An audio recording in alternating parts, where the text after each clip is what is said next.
O'sha narsani tushunmayapti, unga rahmingiz kelish kerak-da. Meni rahmim keladi. Qaysidir futbolchimiz endi hozir esimda yo'q. Jiddiy xato qilib qo'ydi endi. Ko'p aytganman bu haqida. Savob bu gunohlarni eritish xususiyatiga ega. Hasad qilayotgan odam haliginga bo'layotgan yaxshiligini yana ko'payishiga sababchi bo'ladi. Uni ko'proq Bobur aka deb gapirishadi. Bobur aka qarang dedi, Qizil kutyaptilar. Ko'z aytib.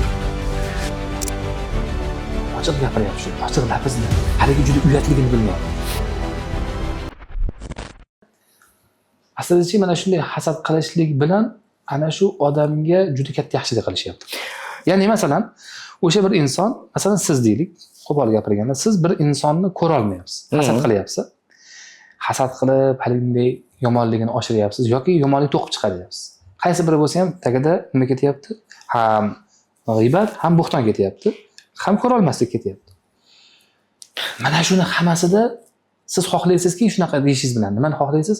Haligini yutug'i bo'lmasligini.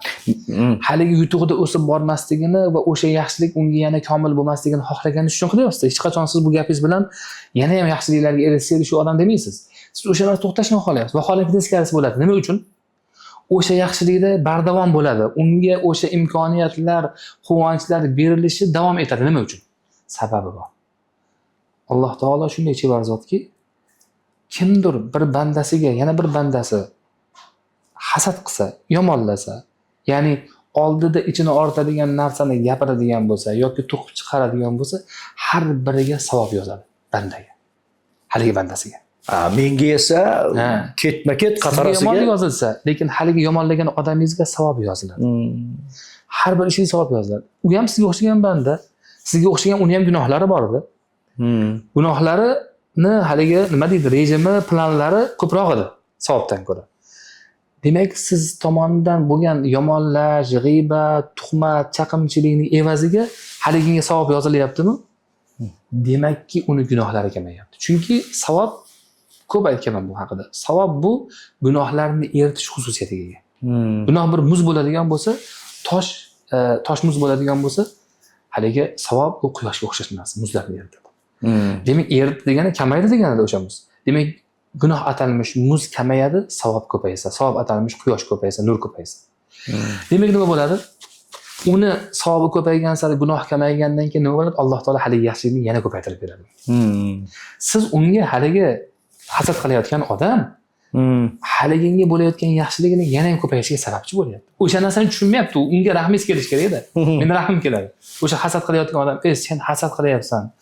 Unga bir narsa og'zi bilan gapiradiganlar bor-da, masalan, juda ko'p eshitganmiz. Haligi choyxonadoshlarimiz bo'ladi, o'rtoqlarimiz bo'ladi, o'sha oshnalar bular, og'aynilar, do'stlar kam bo'ladi ichida. Ya'ni ochiqdan ochiq ko'rganman, nahotki devorganman. Shunchaki yomonlamayapti-da. Qarang, aka dedi. Men ko'proq Bobur aka deb gapirishadi. Bobur aka qarang dedi. Falonchi ko'proq san'atkorlarda bo'ladi bular, og'aynilarimiz ko'proq shunaqalar, deyapsiz. Shularning ichida borki aytadiki, qarang dedi, mana o'rtog'imga shunaqa mukofot berilibdi. Men ham teng ishlaganman. Endi shunga maqtanyapti u. Ochiq gapiryapti shu, ochiq lafzda. Haligi juda uyatligini bilmayapti.